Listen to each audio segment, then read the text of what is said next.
ഈശോയിൽ സ്നേഹം നിറഞ്ഞവരെ, എല്ലാവർക്കും ഈശോയുടെ നാമത്തിൽ കൃപയും സമാധാനം ആശംസിക്കുന്നു.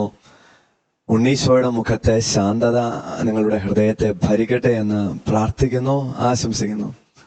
ഈശോയുടെ പിറവി തിരുനാളിനൊരുക്കമായിട്ടുള്ള 22ാം ദിനത്തിലേക്ക് നമ്മൾ പ്രവേശിച്ചിരിക്കുന്നു.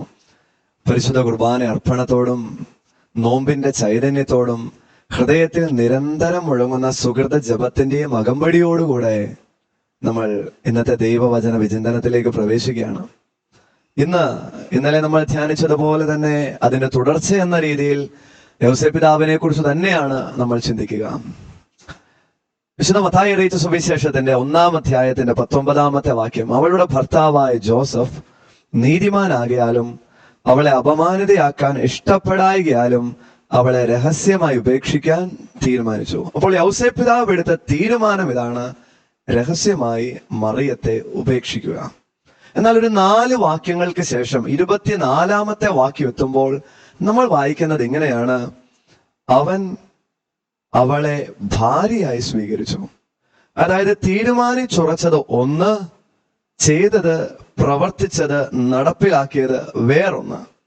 അപ്പൊ ഈ 4 വാക്യങ്ങൾക്കിടയിൽ എന്തു സംഭവിച്ചു എന്ന് ചോദിച്ചാൽ ദൈവഹിതം എന്തെന്ന് യൗസേപ്പിതാവ് തിരിച്ചറിഞ്ഞു. ഈശോയിൽ സ്നേഹം നിറഞ്ഞവരെ, നമുക്ക് എല്ലാവർക്കും ആഗ്രഹമുള്ള ഒരു കാര്യമാണ് എന്ത്? എന്നെക്കുറിച്ചുള്ള ദൈവഹിതം എന്താണ്? ഈ കാര്യത്തെക്കുറിച്ച് സ്വർഗം എന്താണ് ചിന്തിക്കുക? സ്വർഗത്തിന്റെ പദ്ധതി എന്താണ്? ഇത് തിരിച്ചറിയാനായിട്ടുള്ള ഒരു ആഗ്രഹം നമ്മൾ എല്ലാവരിലും ഉണ്ട്. പക്ഷെ നമ്മുടെ ഒരു സങ്കടം എന്നാ?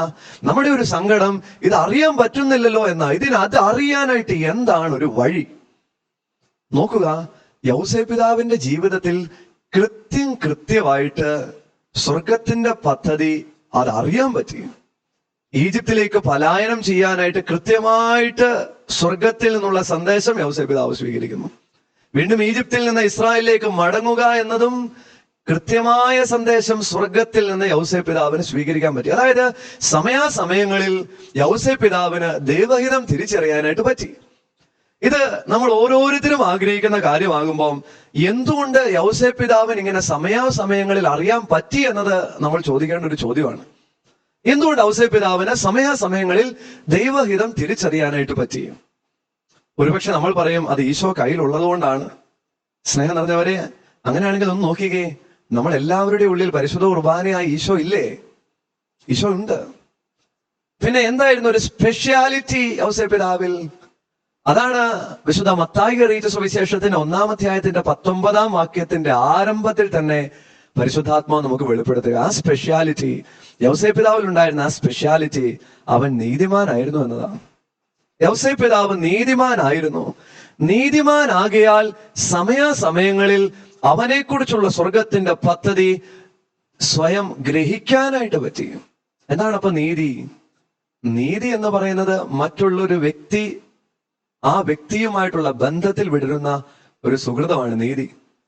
നമ്മുടെ പൊതു സാമൂഹിക ബോധത്തിൽ ഓരോരുത്തർക്കും അവകാശപ്പെട്ടത് നൽകുന്നതാണ് നീതി. മറ്റൊരു വ്യക്തി ഉള്ളപ്പോഴാണ് നീതി എന്നുള്ള പദത്തിന് ഒരു അർത്ഥം കൈവരുന്നത് തന്നെ. അപ്പൊ മറ്റുള്ളവരുമായിട്ടുള്ള ബന്ധത്തിൽ വിടരുന്ന ഒരു പുണ്യമാണ് നീതി എന്ന് നമുക്ക് മനസ്സിലാക്കാൻ പറ്റും. സുവിശേഷത്തിന്റെ നീതി എന്താണ്?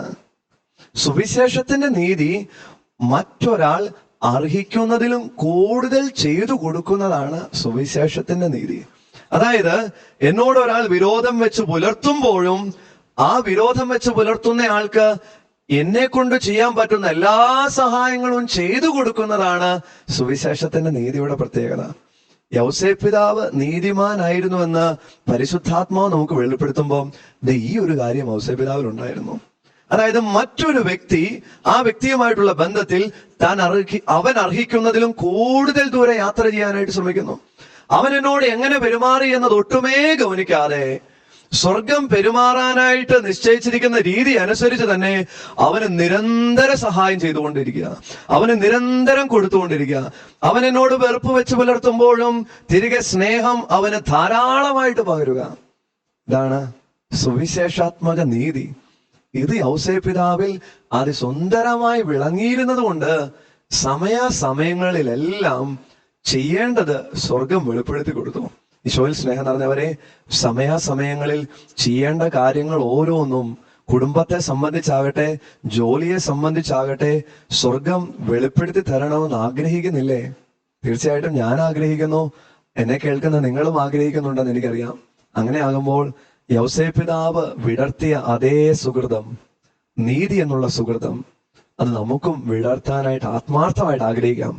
ആ സുഹൃതത്തിൽ ജീവിക്കാൻ പരിശുദ്ധാത്മാവ് നമ്മുടെ ഹൃദയത്തെ പ്രചോദിപ്പിക്കട്ടെ എന്ന് പ്രാർത്ഥിക്കുന്നു. ഈശോയുടെ മുഖത്തെ ശാന്തത നമ്മൾ ഓരോരുത്തരുടെയും ഹൃദയത്തെ ഭരിക്കട്ടെ. നമുക്ക് കണ്ണുകളടയ്ക്കാം. കുളിരാൽ വരയ്ക്കുന്ന ഉണ്ണീശോയെ, അങ്ങേ ഞാൻ മുത്തുന്നു, അങ്ങേ ഞാൻ തഴുകുന്നു, അങ്ങ് എൻ്റെ ഹൃദയത്തിൽ എഴുന്നള്ളി വരണമേ.